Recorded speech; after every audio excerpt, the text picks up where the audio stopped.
Morning guys! Good morning! Kagigising ko lang. Dito ako sa taas para magdilig. Ayan guys, ang daming bulaklak.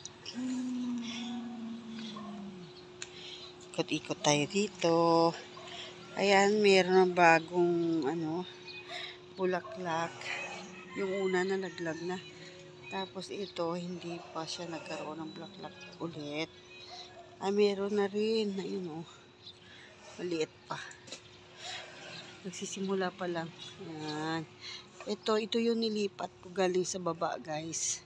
Malago na ang dahon nyo. Yung akala ko mamatay kasi nung una, siya, nalaglag lahat ng dahon. Pero yan nga ngayon, tumubo na. Ayan na, buhay na siya.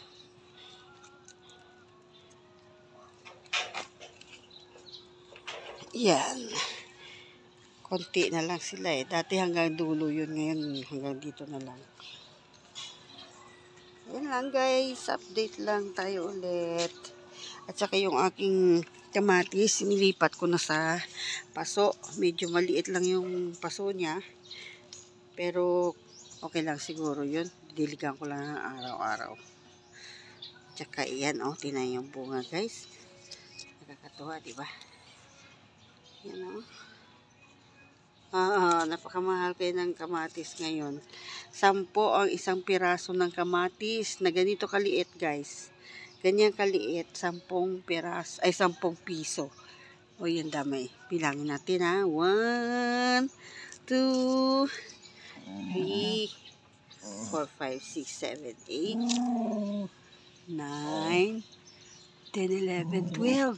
12 ang bunga niya guys. Tapos nabawasan ko na siya kahapon ng 4 din. So, 16. Ang dami, no?